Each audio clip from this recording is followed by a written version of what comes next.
Ole, chọn hulam program chu kan lo chan don to mayanga. Voinia Kabula loading MC ka MC pui tur hi nula Rosaline si Lalrempui ani. Chuan voina Kabula loading Tlangwal Felle thu oi mel em hi athua oi bokania o Philip chongkunga ania. Ole kan ria thewangin voina kan lo kalkhom chan hi kan Parish Priest Reverend Father Lawrence S. Kennedy a Silver Jubilee Puithiam ordination ani champa kan lom ania. And we are really grateful to have you here all the way from Tamil Nadu. And I'd like to give a special thanks to in Tamil, but I don't know Tamil, but let me try. Okay. Vanakamana, Vanakamaka, Nandri. Okay. Okay. So, tikhanin kan in welcome ang tu dita may se niya tuna tuanin I program awam ang hianin kan kalchaw mop don ya. Ole kan program masaber tur hi Bible charle chong China ania hemi hun min man sak tur hian pi ruby thachungi kan so mga hemi nuwa hianin cake cutting a omleanga hemi ron host tur hian Parish Catholic mei chepol te ania inlo inring hal don ya.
Chúng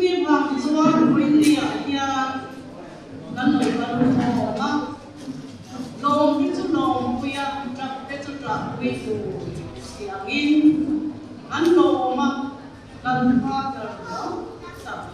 hết giờ là cái gì in nề mà lồng là mình sẽ thấy lần qua arong bol se natura nangin marwai nung dola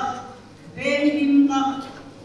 kong harsa le umbo zong sama olal pa nangin se ta chutyang popin kan pa sa dang song te sister te an bisop te an sabaw yang lan pa an dera te hian en tol na ko ma dal pa nangin Israel na pera tuang taka roman bolse kay na tuwe rintu mi puite pala no ka kanon de zer turin dalpa nangin inom puin in vela boindi kan program song ya udah training dalpa nangin inom puin ka shwaya ato hena tuang taka lim taka kan vị thế là chủ rin nangin cái xoay chế chung trong sông cho cả đại bài xoa Krista begin là luôn đi là chế rau quỳ là chú ale cả nhang nhẹ nhàng sẽ các kỳ là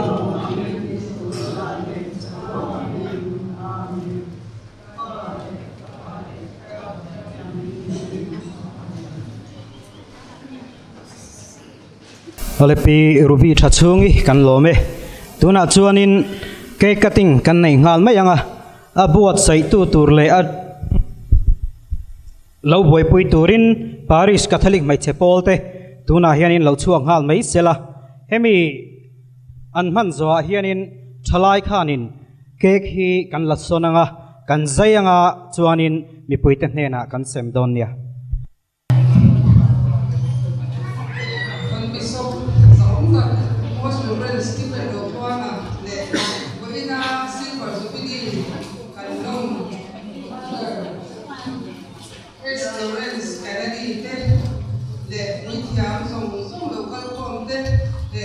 all the people who came from Tamil Nadu and other places, you are all welcome here. And no Lord, so what we are here in Ma, against my prayer, means support can have on the heat, and Lord, yeah, but it's one female is of Tangianica, Lotua Silla, Ima, so I had to die in Turaki, what we made and then Turaki, Katania. It's one is a car, Lakan and Lankan and Sina to Hogin. A sailor doctor, Vicky and Lina, and so, to my country, Father Kennedy and Leo said the quality.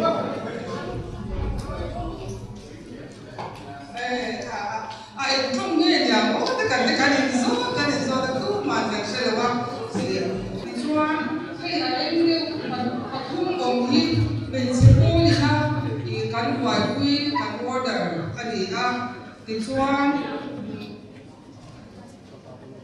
Asira avalo ina perabi ufambia nate ronda abie antia ansuma kanlo be bani kanlo zaina ni kuite kutibe namu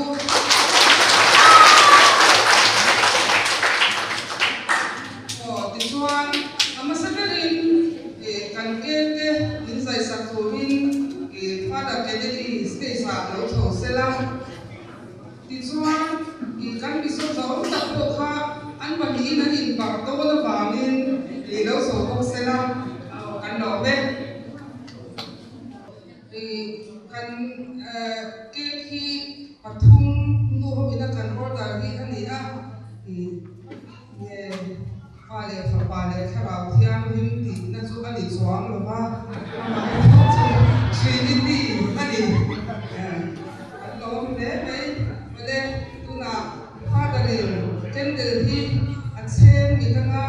ni chuang ke akat zom don ya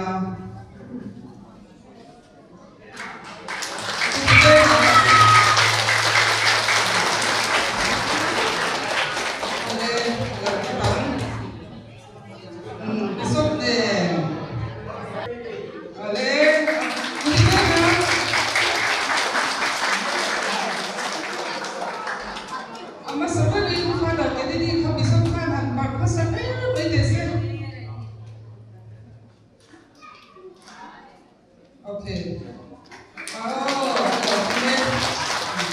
Nah, besok itu Father Kennedy ya lo baru bilang.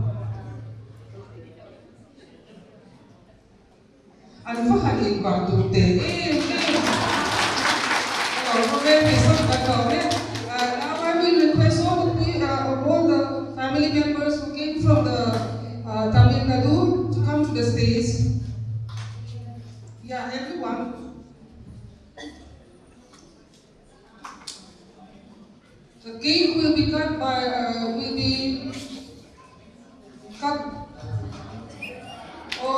Okay. Father Kennedy, Father, don't need to. All of you. Yeah, sister, also you come also.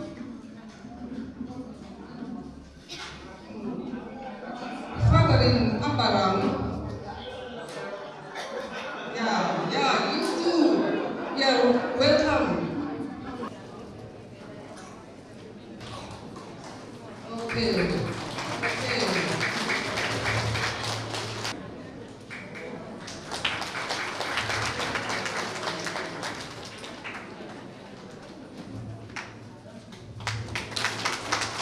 So if you wish to give the cake to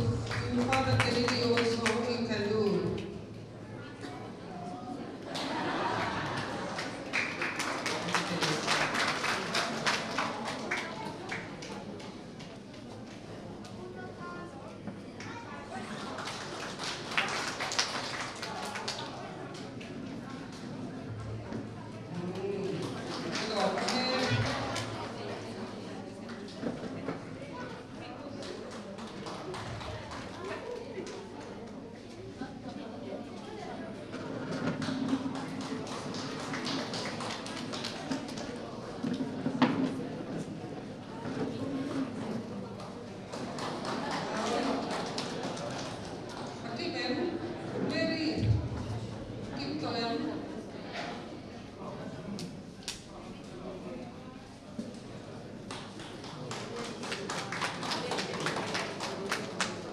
Ole kan nu hote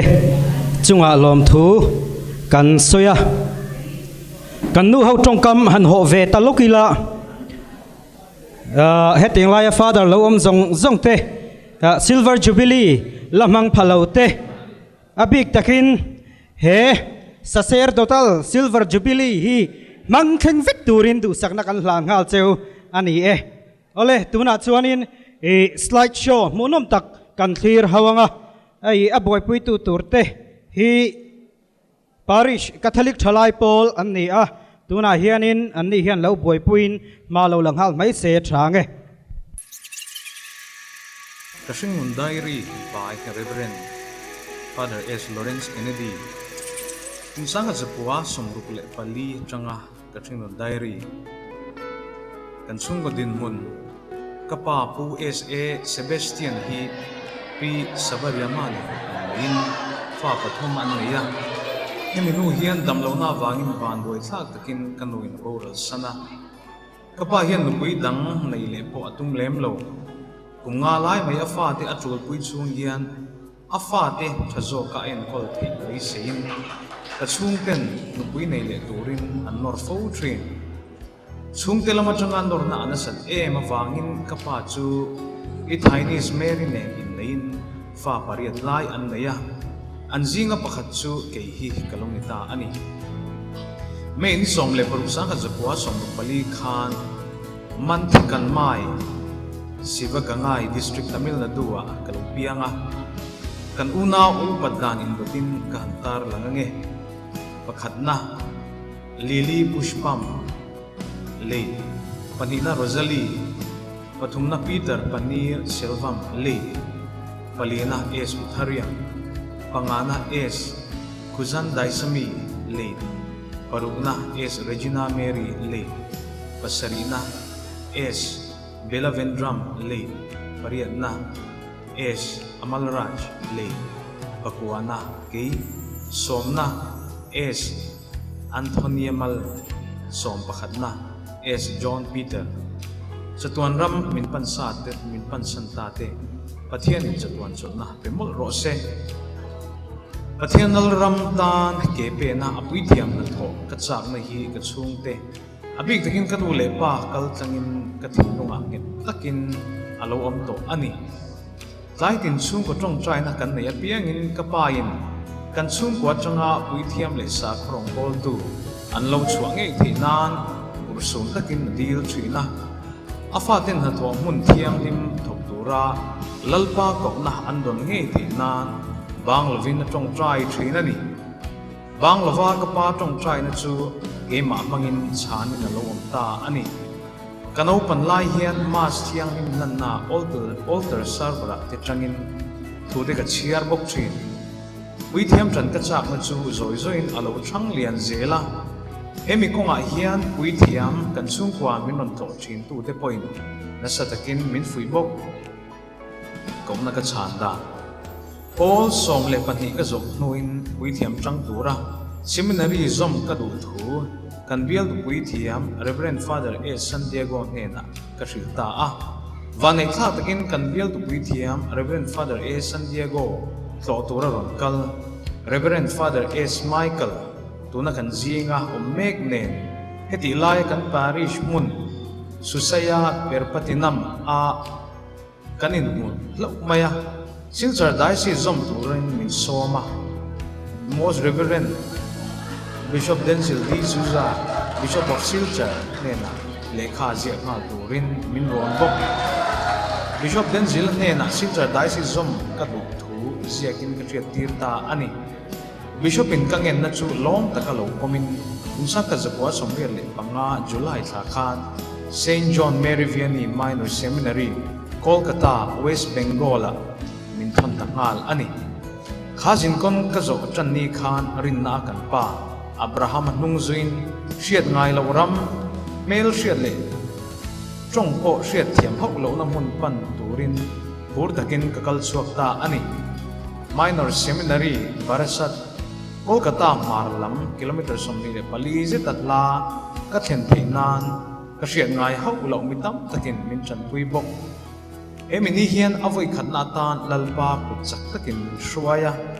min tha tham ngai lo ti chiang le zwalin ka hriat pha thei ani Minor Seminary course kum khat chung ka zo nuin kumsa ka zakwa somre le paru April tha khan silchar karon thlenga Most Reverend Denzil D Susan min lo lomin mizo namzia rang le nun phungte zir turin scholarship min thun chauta ani philosophy le BA ka zirtran ma a thlasari te me umai khun all ka nei tangkai taka kaman theinan Bishop hian scholarship min thon ani Christ King College Philosophy le St Anthony's College BA thadaka ka zirzo no kumsa khat zakwa le somkwa Bishop in Regency nei le turin mizo tong zir turin lungleya min thon le a eminu hian chingchi le kulikona kum khat ve ka om le bok Regency kum thum ka zo no in Bishop in Pune theology zir turin kumsa kha zakwa somkwa le pathum khan min thon thale ta ani kumsa kha zakwa somkwa le paru March tha papal seminary Pune di kana nemhe kania May niya sangka zakwa somkwa le pasaria Most Reverend Edward Francis late Bishop of Sivagangay chuan kalojor chua na diocese ange uithiama nem ta ani ako tu ko na changin uithiama nem he kani no hian assistant priest turin Christ the King Cathedral ulikona da kani a Kani aliam man ortia umsanga zakwa somkwa le pasari June July khan Bishop Denzilan amamo na siya in a secretary ni turin minbuat le ta ani Bishop Secretary na hi kum thum chung katok ani Bishop Denzil achol no khan kum sang mi Our Lady of Assumption Parish Chief Assistant Priest ni tura ruat kami le ta ani Iti layan Reverend Father S Michael chu bial puitiam aom boka kumsang nile patoma bial puitiam chu cholsan along ita avangin amun ruak zau tak lo turin Our Lady of Assumption Parish bial to Puitiam Parish Priest na kachil sunzom ta ani kung sangile panga jun tha Masters in Social Work MSW zir turin Chennai Loyola College thon kanile ta kazir na just taka kazo moin aizola kalokir le ta ani Bishop Zaom Takmos Reverend Stephen Rotuangan Zoram and to Paul's in AP Director Pakinan Purin kumsang nila pasiri October tha minruata ani na hi 27 June sang nila somni pakata Senanus Parish Luangmual bial Puitiam ni Dura ruat kani thengin rinom takin katok ani Puitiam ni Dura kau kani hi pathian til thon pek taka kangaya Puitiam kani theinan ni tam takin nasa takin min puya abik takin kanule pa kaunaw te min zirtir tu tele min enkol tu te kan Bishop Zaom tak tele chian chatam tak ten min chan puya min tong chai puya ahun taka thron chatak tak min pek thin tele kan nual le beidon leu chang ko min fuina duom tak te awang khan kumsom ni le banga chung te me mai Puitiam na hin takin kato thei pa ani ka Puitiam jingkong ka thir ki chang yan lalpa ku chak takin min shuai zel thina ni ti chiang takin ka mu hei hian him le lom taka Puitiam rongbol na ti turin nasa takin min pui ani seminary an le Puitiam kani nu theng poin kun har sa le shom tak kalo pal sang ve to china pathian om puina ro pui tak ka don wangin him le lom taka tun hun ni theng thei khami chiang le ani kamangai Krista min kau tu le min shuai zel tu na Puitiam na thoi hi ken chir ngai lowang kan hena om reng china wangin katha amwangin kalom le ani lal David arwalin sam som hi patum na kha kala alo ni le thi pa tabok ani voi ni thenga hezin kong min zo pui tu te zong zong hena thingong takin lom tu ka soye abik takin Most Reverend Denzil D. Souza tuan rampanta kapa do tuang hiala kada pui mo le ka ngai tu Reverend Father A. San Diego ka Parish Priest le seminary zom pura min pui tu te ne kalom tak mewe Reverend Father S. Michael katana omreng chin min chan puya min fui reng chin tu ne na thinung takin kalomani abik takin ka chian chaber Reverend Father V. Rera chung athinung takin lom thu ka soya ataksa kan he na to lo ma sela vana changin nasa takin min chong trai pui zelani ti karing tlat ani voi ni theng thei tura min ti pura Puitiam min kong ka zo na min troi om tu abi takin kan Bishop Zaom tak Most Reverend Stephen Rotuanga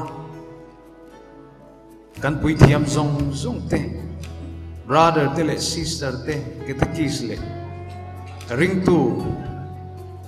bial sanga mi puile social worker anga kalau en kol to zong te ne na thinlung takin lom thu ka soi bo ani intan thi top so in kalau tong try ze langa lalpan mal som tam takin vor cheu rok se kalome amen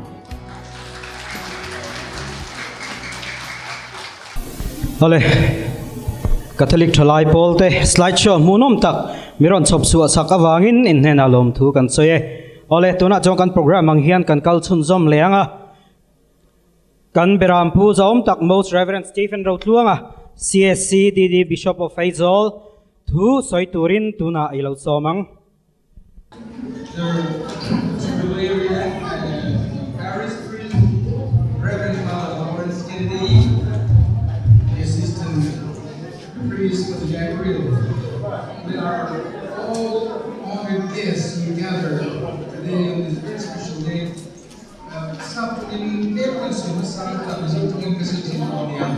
For the sake of those who don't understand words of English,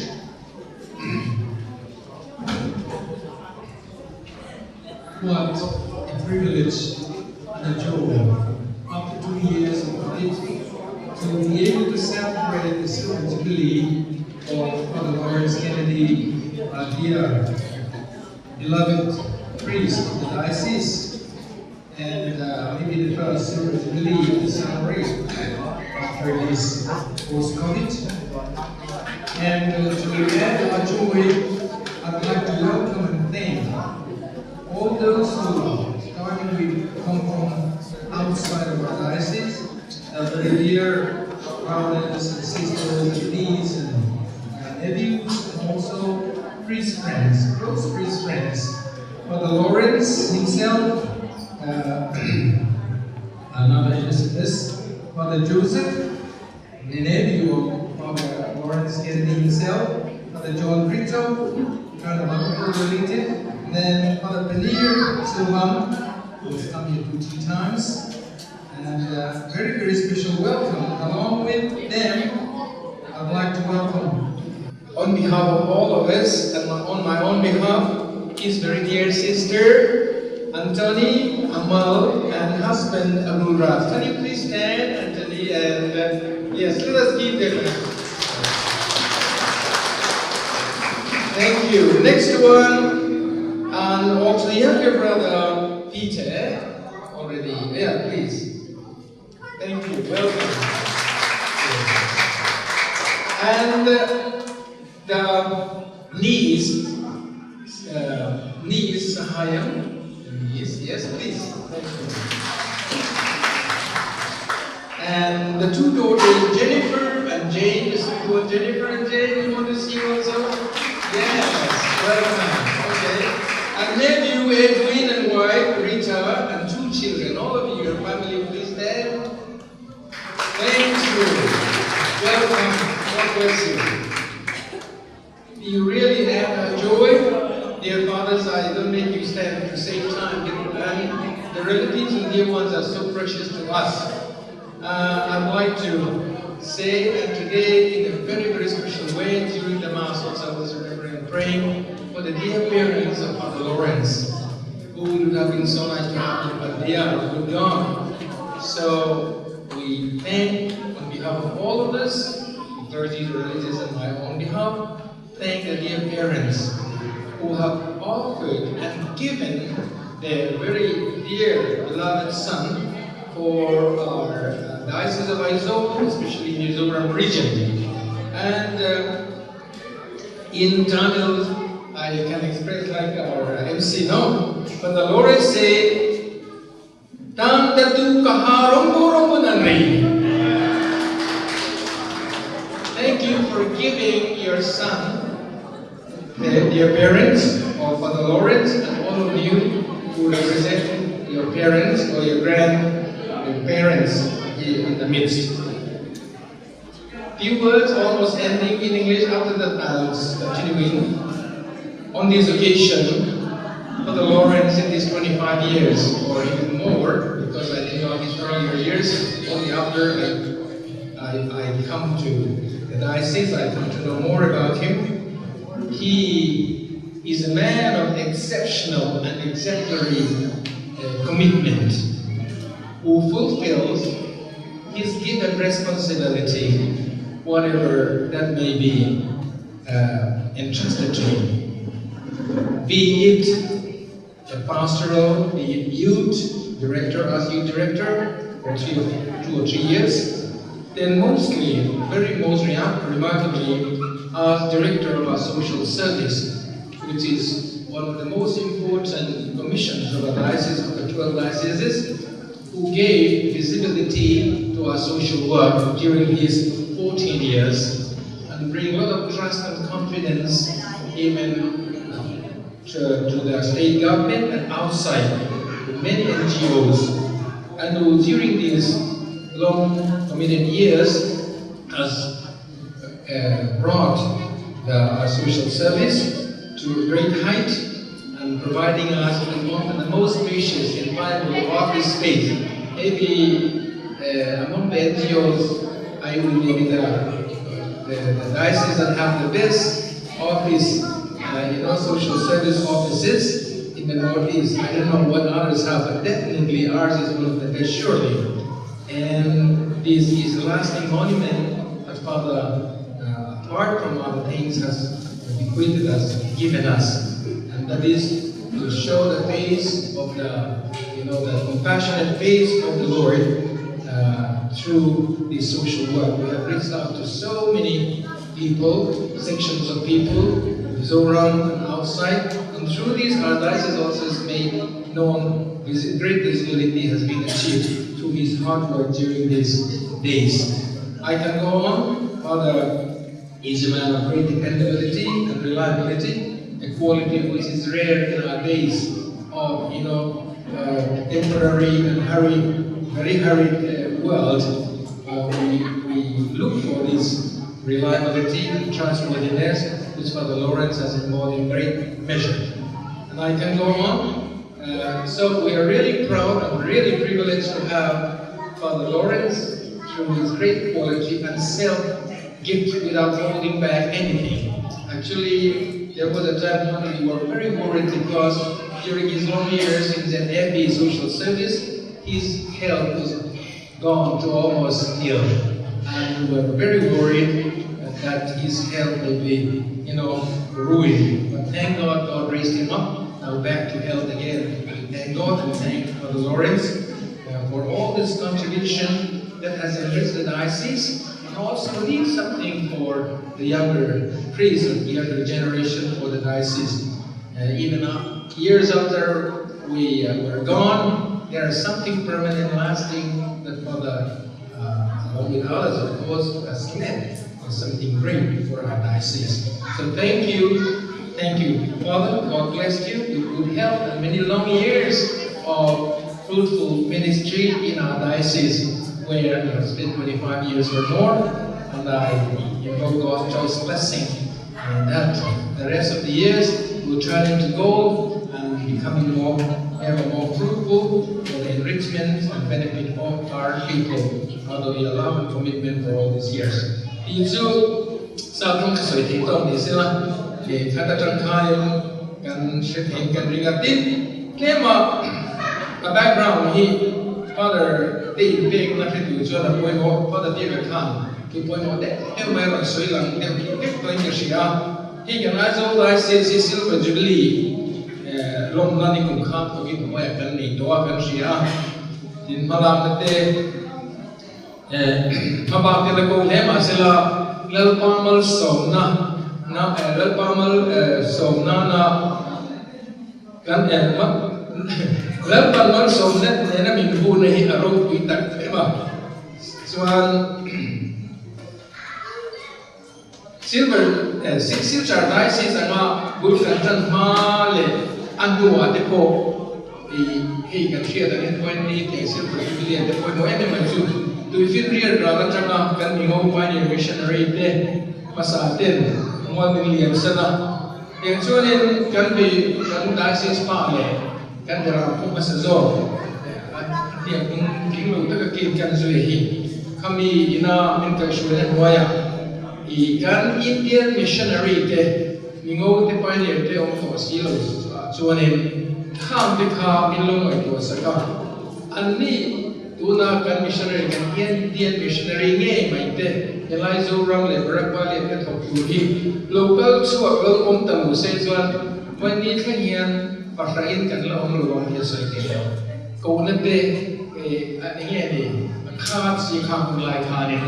eng tiang din na me kan om no no is chut phak on man also bishop masa zo le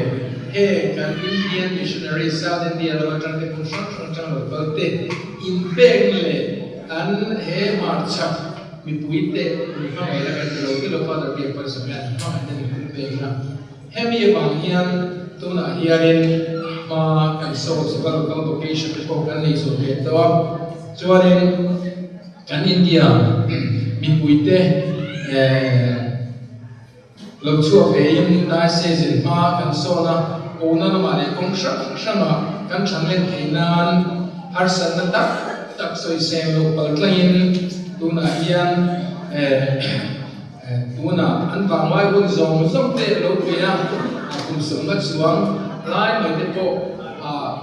hun lo pe to ni kum mai khan April thla kan senior pe te pathum kan lo thla liam to a ni point ni a pa do ko he lai om ni ko kerela oma a fi se da ke thla ti kan se kan lo em ma ama du khan na ni wa fa da April sil zara lo ma ma ni thla kan fa ta thiwa he ta kan si nga min long we kan long ko ma ya an ke je an ti ti a thla den ma se kan ti lo mai nga he ti ga min long kan si ye min long pui ni kan kham mo thla kan ti ya che ti jan kham ba ka khanen mo ne kan sai lan le ni chu fa bi kan sai to ko ka khat ti nga yan senior kan so thing om pathum kan thla ba ka khan an dum na la na lupum to te elaya mi pasari kan nei to ni chung ni kan la khelo ko te pa de ko Thomas Nicola din fan bi Joseph Father Augustina, Father Christudas, Father Ryan, Parapali, Nungen Mars, Masama kan Father Rupan kan biji butak te ania, yang kan mi an mangaya bagle, elai ocean, min mangaya bagin kan diocese, an mangaya bagin, elai lupu puangin, tuna kan Father la onte, zong ko hi a local solution ni sila. Tunan min la pudu de po hi setiap mangay da in pumye tu tak nen suan hil dam zong kal sanin boin ni a min la pui te hi along on ziele mar son ru pui ni ziele te hi boin ni tiang she thar le la setiap zinga anin pa da Lorenz po ina min la pui a silver jubilee kan an long te hi ki po ka long tak eba suanin helaya Saint Andrew kan an long thei long le zo le ke sia elai ba ka mun tang che om ma sila elai ba ka ma ngai le lo dong sam thiam tu hi anom dong ni di tu di na mon ni pointe ina support in lo pe ke na mon ni ani point a thei na zong ne na ro la bo na tu ra a om na hun ye ya e kan an long thei a long ka ma ba ni so I tu ra tam na to kan so se ma ro zo for the contribution sa tra kan so la na khanin Father, he Elijah, Bishop Koroni, the Italian Bishop and the Secretary Lunger, and Tila Mandan Toshina, Ania, Katika Bishop Ponarine, and by the Phil, that me low days of the Hilova, Sutiaka, I pay Maxmanin, when I can sell them to me, Bishop Secretary, if my back can, he like and run the poker, the poki, Amahuna can, Aunapia, and so Pada dia kasi kaca dia, ane hi dignale thilcha le dignia hiada cuanen atau kita terang ngambil cang mi dia, in pakai tulpon ini sen pakai baik bonsi dia, ama pun sen fungsi cuanen kita ram habum hal dekong ada kokar, kita lihat tu, kita pun minat naik Cina, cuanen wani kekkian kan ram rita lagi dia infrastructure road with tak kan ni kita Saint Laurent Bishop House kan ni kita ki ama secretary hulai kan abu hal lo hal tu na sa ko ya tu the ko yan min nek tu polong se lo la cho ke ti kan rin herin ye la ni ti ko pa diocese ram le ti le ki ma chuan channel ngai le in mi chu ani ni ka ti chuan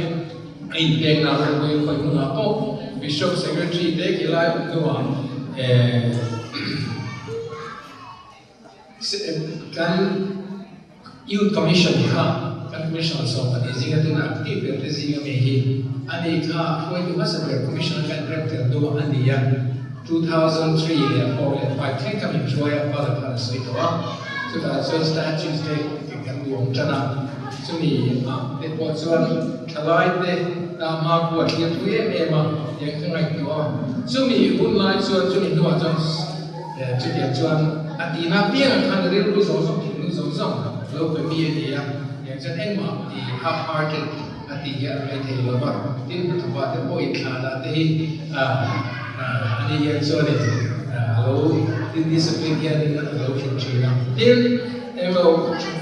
sersi ba lai kanin pastoral head dia le ko na po ai te je sedangkan mereka bukan masuk introduction akan kilai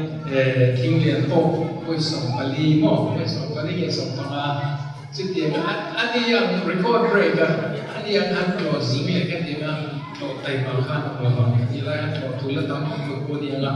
lại khác chức tiền của bắt tay mà cho anh cái thì na cho ông quỳ cái tóc mày đi ngay liền cho mà để cho nên tóc làm cái thế mà cho nên tổ nó đã ra cho thế kan ta xin sana contribution lo quỳ đã cho hệ suy cái chuyện này sẽ happy à sáng nay để bảo tin khá bộ khá cái là sẽ là bishop social work làm tao hi cái này sẽ rất mấy à kalau itu ni na roman mona le biar pastoral pila na roman mona kan inge kan ta si sa koi mo dia mo ti kham mai mona lo se ni ti chi na ia hi kal ka du ka min thar so en ta so de te rule mai kan mo lo du ke tia canada te training class me ya inge kan du pe me ai ta ka so ta lo ho so ne is da te ta ati lo ka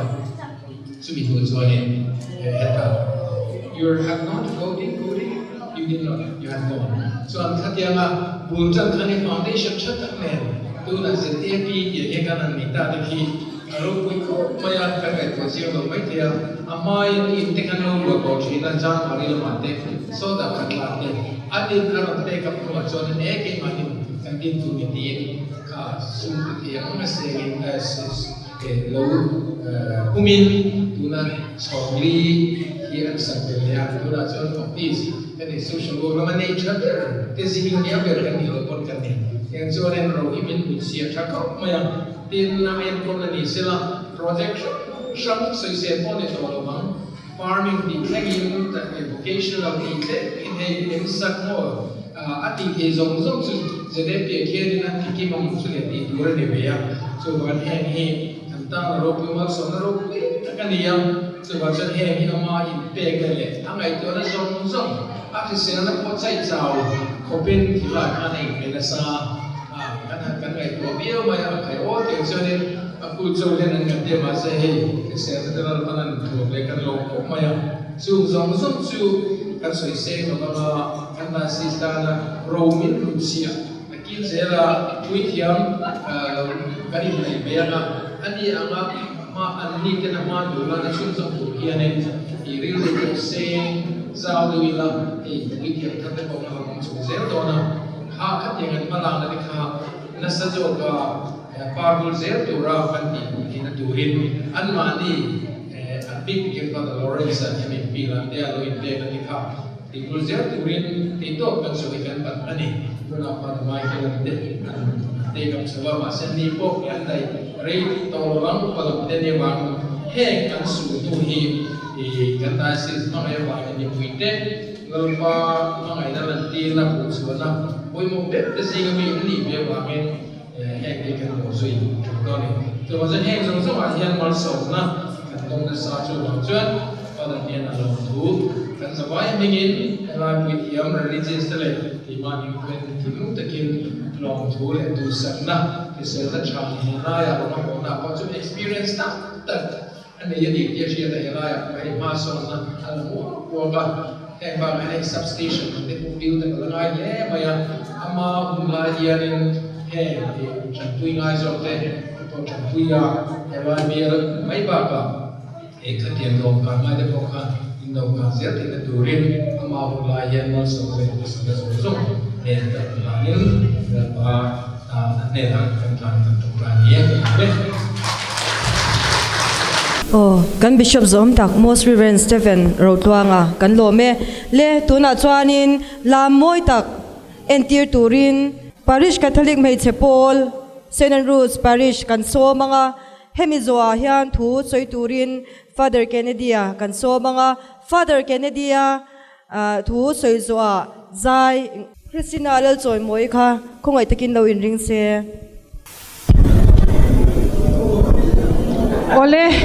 hey voina hian St Andrews Catholic mei chepol te lam hunom tak kan ron en tir dona kan thiam em wang ni lovin kan lom em wangin kan ron lam don ani mani thawa athiam ber theu kan ron in thlang chuaka kan thiam kan ron so don lova kan lom em kha lam le zain kan ron so don ani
ole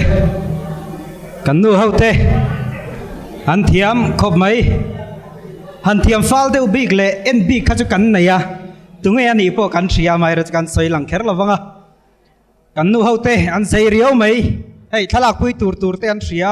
pa haute po nagina sister haute thlai lak pui ve don nia ole tuna chuanin Reverend Father Lawrence S. Kennedy thu soi turin kan lam som ngale kan Bishop Zaumta Most Reverend Stephen Rotluanga CSC Bishop of Aizawl kan VG Reverend Father Joseph Biaktana, all the fathers kan sungte le ring to mi pe mula zong te masain thole Krista ngen Easter sibai buk jewa sanjintra nukasia bung kwa chang sung ru le panina khan tu po leilea kutnat so kutngata khoi ki le so pathian ro mi ani thap ani lo in kan huwa chu vena son kala sharinga kami thu kha kapain vai tam tak ling sil thin kha ania tu po leilea kutnat ta khoi ki le so pathian ro mi ani thap la ve ika kha na po ka ri wa chon na ta na ga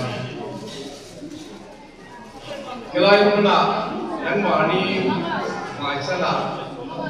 apui thiama ka tim thei na chan ki ka soi lo thei lo ba ka nu le pa te wang vek ni ya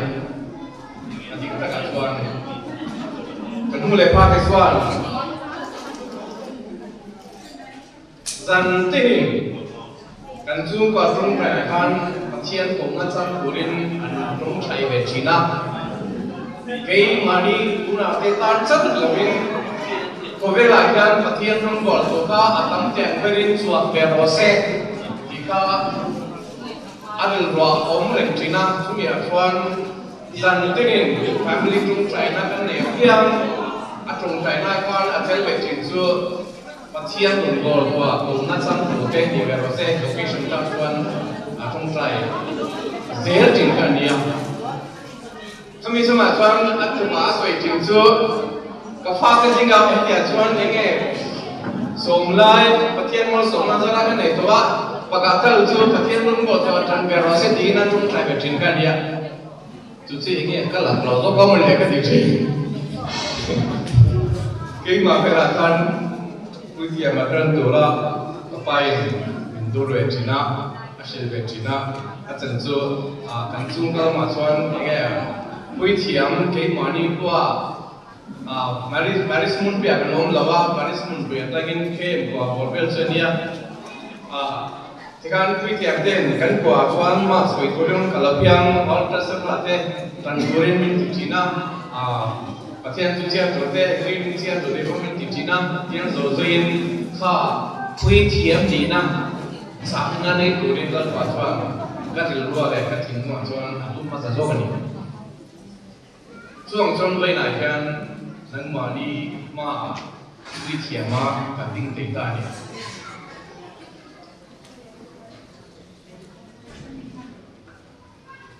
mishing singrun ki englai ko in angai re chong lawa ke tianga pui thiam a ni pura kan in bek ta ka chuan anjira pui thiam kan ni veya anua chuan har satna mishing kan ina chuan nge mishing mishna ko chon har satna ni lote boina ni lote nei lo tu ma kan om chuang lawa ma ra chu ka tiang khara po lal pa lal somna sala le ama kai shoi na dala chuan tun tlein Sina masa ka zoi tong kan ka pui tian ni nuwa chuan tha in chi na lo tong chu ka in nuwa chuan ong lo leng leng le le a put na to chu oi ki chuan a dik lo ve ti kha ka tu ra om re na chu mi bang chuan ka trong na he ka chuan pathian ka in pek to sa sa chu thei to pa clean hem mo tin lo ve mo ma son zel turani kan zel turani tika ka ring ro om reng tin kan ya chumi ko nga chuan ka soi du chu mi tam ta kan na hian tan win na sel tu ten oma ka thieng ngai lo number 1 a chuan mi mani zen a tel benge a ho to zo father is my kala helai parisa ka om te na chan ver ko a ke na chuan father my kala kania और मैं कलाकार सिल्चर डाइस का लोगों में तेरे मिंटीन मिंसोमा मी बंग जुआन क्या मैं डाइस का कंजूम ताहा जुआन फादर मैं कला रुआ जुआन ये हम का इसमें जुआन बिगन का कंजेल था रीजेंसी अबुला का दिवेया डायरेक्टर मिनिस्ट्री का दिवेया अनुआ जुआन असिस्टेंट का ओम बेया तुम जुआन का देखिए का जुआन केमा ना ka ti chi ka na chum zom le ya ti kan ke ma le fa da mai ka na chuan tin nai na ti ma ya e ke mo chu o ma ni ke mo chu o ma ni chuan chu chu ni ta se a pa ni na chuan ka cheng nai lo mi tam ta sin che ve nai lo wang kan fa da bia ka chu ka mi ni min ko nai lo chian pa min ti chi trang quyền chian pa min ti a chan chu kelai zora ma om tora sab den jilan min ti nuwa chuan mizo ka hu masaber ti mai ai ala bega ka chu ka soi lo te lo ko ngen ki ma chuan nghe hấp dẫn nó cái tổ lại cái mình luôn đầm lại cái con này khai mình chịu chịu khu ta tâm là bên sau khi nếu mà có các la cái tôi linh cái la chúng ta chọn mai mình có là triển ba để nghe dẫn trên cái ở trong này người lên trên nia thì bên đây ha mình chịu chịu na soan qua là bia cái số kan na yang apel dei ren chu ka soi ngamane chuan fa pesa benzela po ni to nga nge sing tu lama chuan ka pa chuan ni mai nga ka pa nge chu anwa chuan ka pa ka ti ber chu pesa benzela kan nia no si lu bin bin nice ka min bu saka chuan har sa na lai bo kala mi dai si sa tagin no chuan tum te bon omania ti ra chuan kham gila chuan khai ti kal zel tur ti ka tui na te ka sa na te a sia kuya chuan ka kal zel dan ko chu bong bin ko mu chu sab den zila ka ni ani ko ma chuan kala sha na mia ma kan bo min rong prai sa kin ka sia tin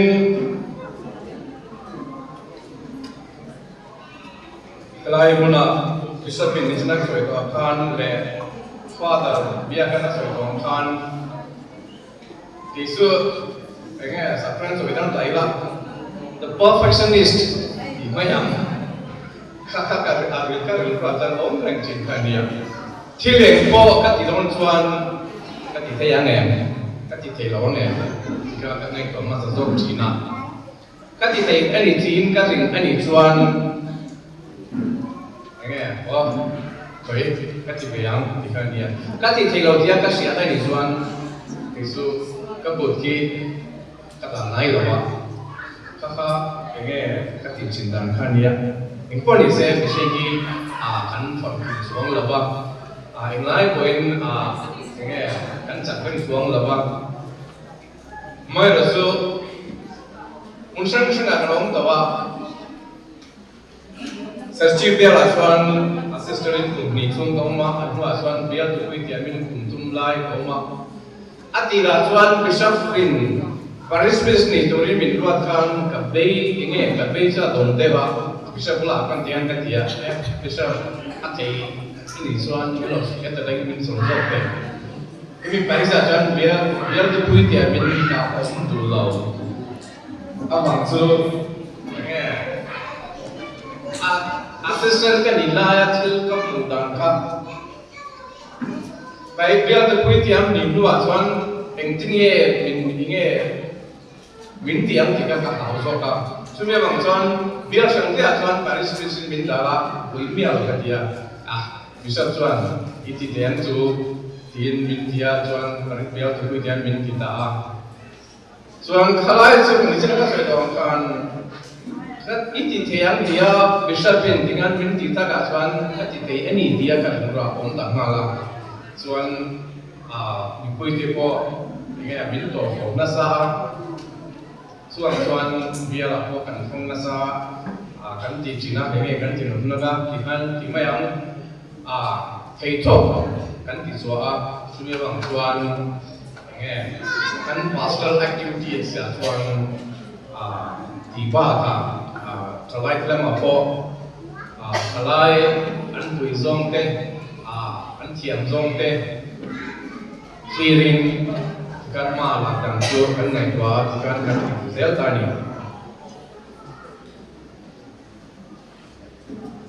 hemi silver jubilee long ra kyang na bigen nge kan so jong chan kon so seng ma so tu ta tama kalai na kom ta ka chuan Father Gabriel in kan suai tu tek na kumin chu Father silver jubilee nia arugin lom dan sungai tuang ngai di ke masia tabin kan leader te pula chuan na so ye ni me chuan kan leader te kan ting te ngai don in tiang kan ti don an tia ngai be don no moni le ti ngai na kan ngai ben chu bikin tu pasu ngate pulang ngate bu Francis ate ho ne jadi ngai ni dia nge turunan siapa Parish Council angin ngai wa chuan lo sing takin pun gi kan sing te ya patian mo som na po dia nga chuan kan lu wa ben ai kian a ber chu pingai ngai soi tong kan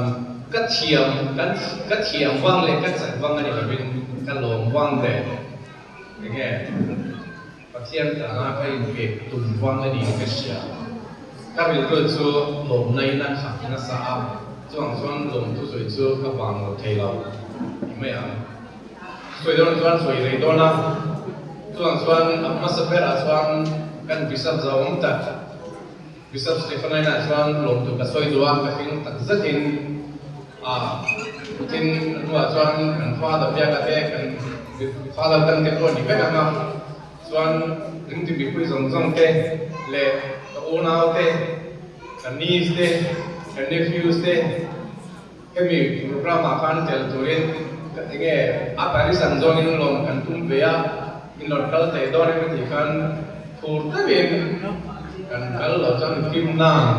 kan dia ki zolai som palilai ki mai kan pa ke telin an local te ya chuan ti an kan lom don khan emma sa pa sa chuan palilai amma pakatul kan few ka ufa Father Joseph nia chuan thile ki ma chuan kanin nai che ne ya soi ho chin thil ti ho chin ti ka nge Father Lawrence sa ko ma chuan theology kan zirla chuan Father Panir Selva kan ti maya Panira umboka chuan Father Brita umboka chuan at mani ko ne kon kal thwe pe chu ko dia chuan ni te pon tel ko ya chuan ti khan kan sum te ne helai huna chuan ro pui takin ke silver jubilee kan long te hi pathian mol som na ania chuan amma sabel chuan pathian ne na long tu soi pa nuwa kan bishop te kan Father zong te karin tu bi pui zong te kan Parish Council OB le member zong te Twelve Portion OB le member zong te le talai kan suai tu te le member zong te ring ti mi pui zong zang te ti mai am a tim me ke sia mo chuan lom tu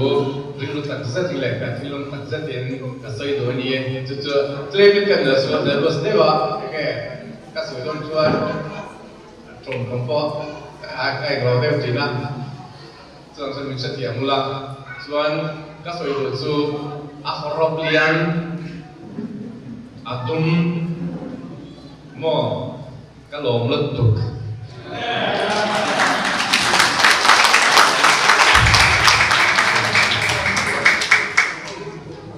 Ale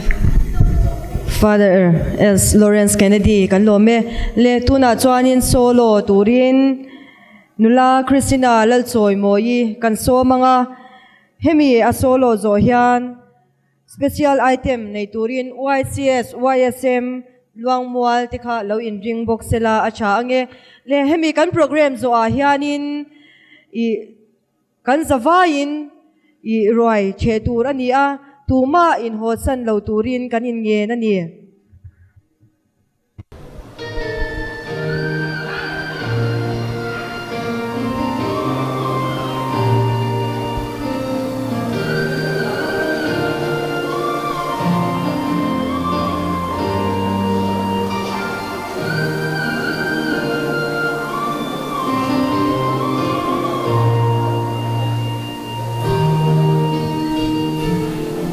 Sat mang an nakarate itil china chan puina leong puina ma se chan pui ture annom silo beidong ko har lema inni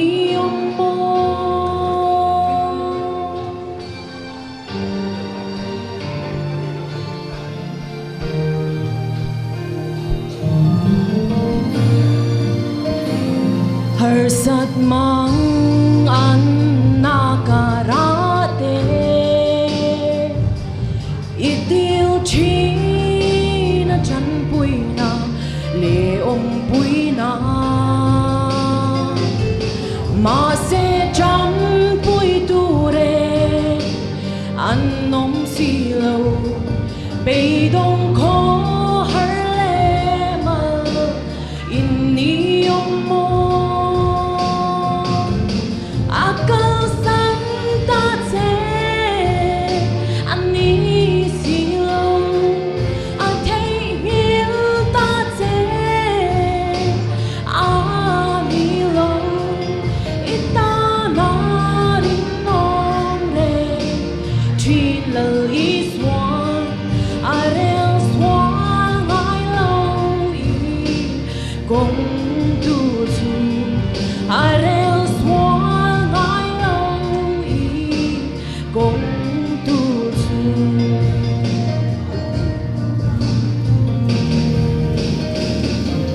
Zamini lungai mi chine Bay say tu dang reng pone Dâu tô lô vi Ikong a thim kal ngay Na she lo vi Lungai na chu buin At tuang che mo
le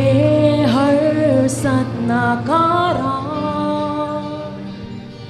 lal pai ro reo shat fia har ti vanga cross gong zo na ata ka bo lo na ka in pe i shuai le man thấy tu ra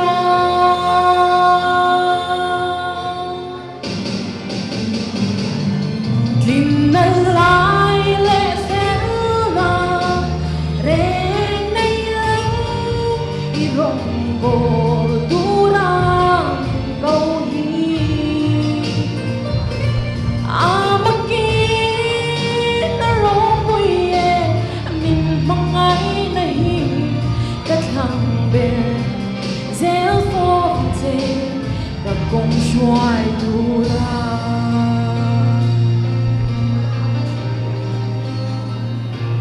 cái hình bề ý rô bùi na mình mang về ăn thế Kalome. Ole nula Christy chunga lom thu kan soya ole tuna chuanin kan YCS no pangte heting la hian ron chho sila an ni hian ron chho pa hian kut kan lo benganga thiam takin la min lo entir don ani. Okay, after the YCS had performed their dance, I would like to request one person from the family, on behalf of the family, to come up to the stage and have a short speech after this item and make some arrangement among yourselves, okay?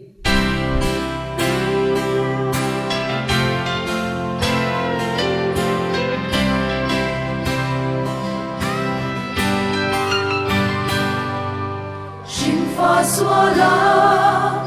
kutor nu chan swak le turi zatwan lal rem ruan na dan thiang lim ma chwa balung oi la in thoi na dan turi pui thiam lal ber kristan anun nge aron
Ole an thiam khop mai kan mit le beng po atlei ani ole tuna chuanin. Now I would like to request one person from, okay, yes, Father, please come up on the stage and have a short speech. His Excellency Bishop Stephen Monsignor Joseph Yaga, Financial Administrator Reverend Father Santiago, and Chancellor of Diocese Reverend Father Jayasilan, and the Diocese clergy, and the religious priests, diocese priests, and brothers, sisters of religious congregation, and relatives, and few loving parishioners of St. Andrew's Church. At the very outset, I I express my heartfelt thanks and appreciation to each and every one of you to arrange this day so beautifully, and your plan is very meticulously done. This is what I have been visibly seeing from yesterday onwards till this time. This is the day the Lord has made. Let us rejoice and be glad. That's what we have been doing from 11 a.m. onwards till now. Today I would like to speak something of what they have not spoken, but I would like to present something, the call of God. God's call is something unique and precious. Neither I wish it, nor anyone wish it, or wish need not be fulfilled, but only by God's grace this call can be fulfilled. I don't know, maybe I was doing my second standard. I happened to go take bath in our garden. We call it the thlirtute. Himself, the Jubilee for Lawrence and his friend, his name is Monica. They had taken a bag, also they are coming to the garden for washing their clothes. They did not come for washing their clothes. They had taken their clothes and they were by walk going to nearby town, nearby place. That his name is called Parish place. Right? They took a bus and went to tea, and they were serving in the hotel. I don't know how many months he was doing his job in the hotel. Then he can come back. Later, himself and his beloved brother Luangmual for Chittavamal Raj, they are not in Chennai. That is party. TVS Lucas company. They were doing their job there. First he was working in the hotel. Second one he was going to the manufacturing shop,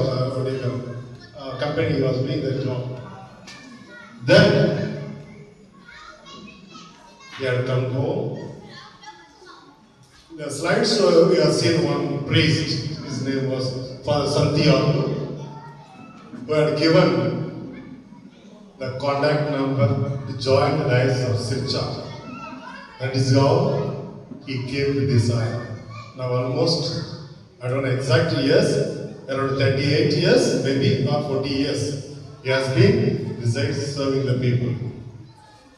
This need not be his perseverance. 100% I can say, it not be his perseverance. But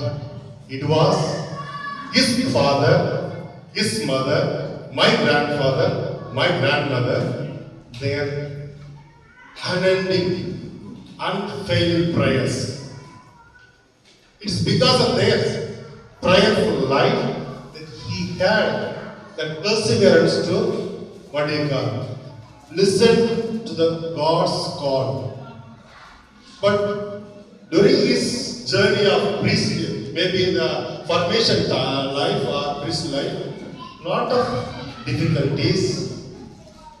and unforeseen things have happened. But the God who has called I and you and everyone has got a particular purpose to fulfill. Maybe to serve his people or administer his people on different missions, either it's a social work or pastoral work or education. Thank you very much, Father, for your wonderful speech. Okay. Let tuna chuanin Father kha lo chau sila Father Kennedy kha lo chau sila adua piang tan present hlan na hun mimalemo polemo adua piang tan present hlan na hun kha tuna kan honganga chumi zoa chero lam nei turin St. Andrew's Parish Catholic Thalai Paul Cultural Troupe te lawin ring hal mai sela atrange ale tuna Father ta lo chau sela adua piang tan present pek na hun kan honge.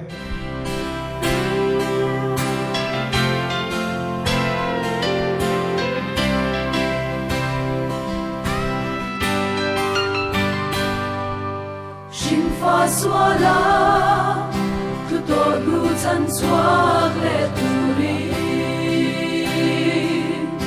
zatuan lal rem ruat na dan tiang limbat swag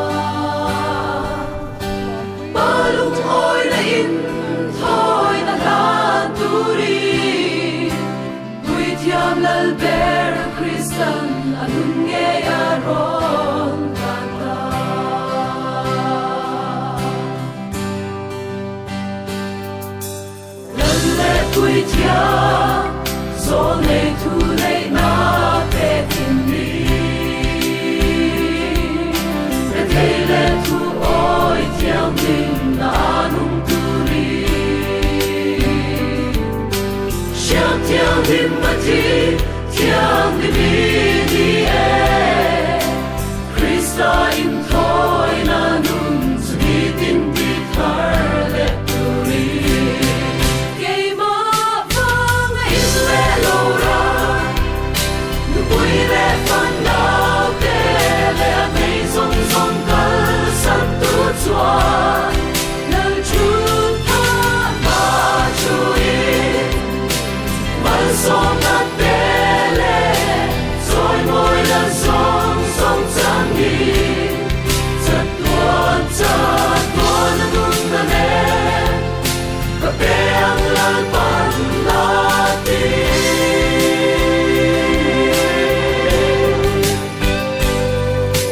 lần pha phát thiang i chia lo hi mal so mang se có vẻ râu quy lệ xua na là cả hoa hình la quy thiang là Krista rong bo na chu ang ay nut per lo ni se te na kan rong ta de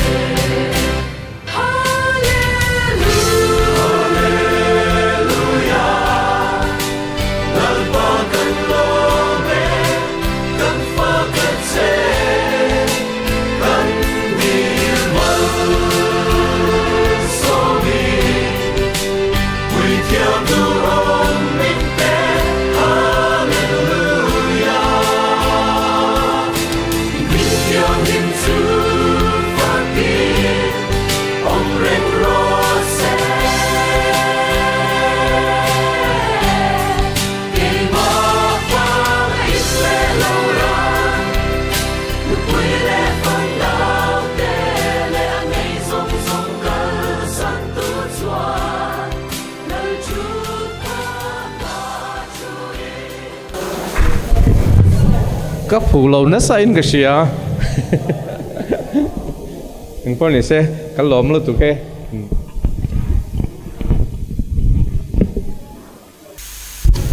Ole tuna chuan culture dance anin ring to tura nga ila ole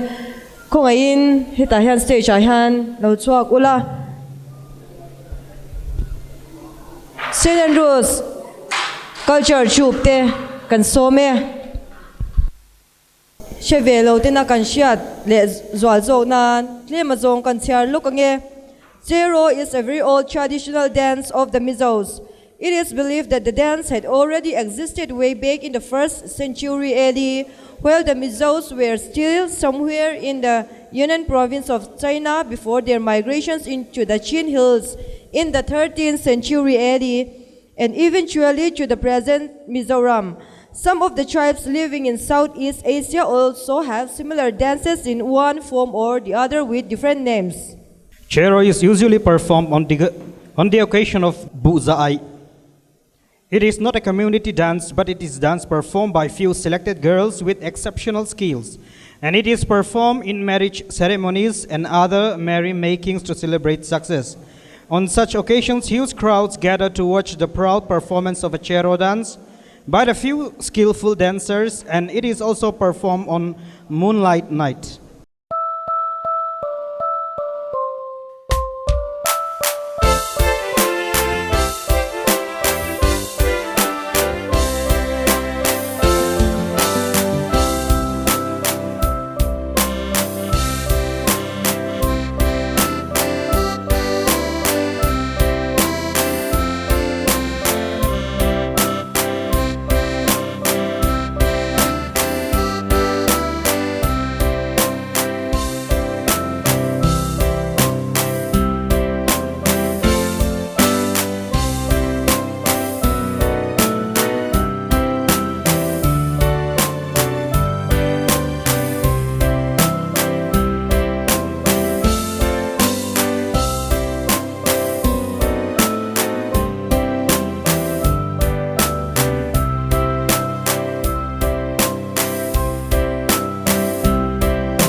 ole Parish cultural troupe te in thiam hle mai ole tuna chuanin kan hun top lam kan lo nei to anga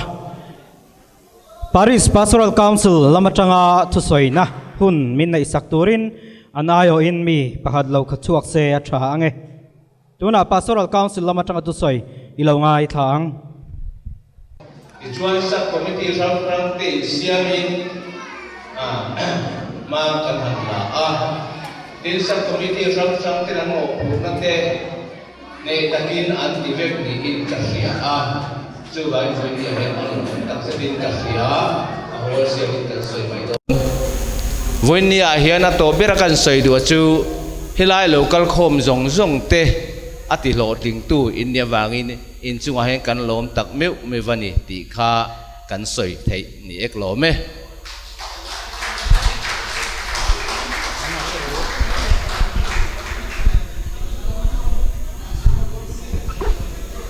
ole Pastoral Council ayo atanga thuron soi putlana chunga lom thu kan soya ole ti khan voin nia kan program chu kan zova Father khalo chau sila malsomna min thin turin ole pathian ne na lom tu soi chungin apa wanami ne na kalal paiswa Krista suan tongdan min jitir mangin tuna hian kan zawain kan tong trainga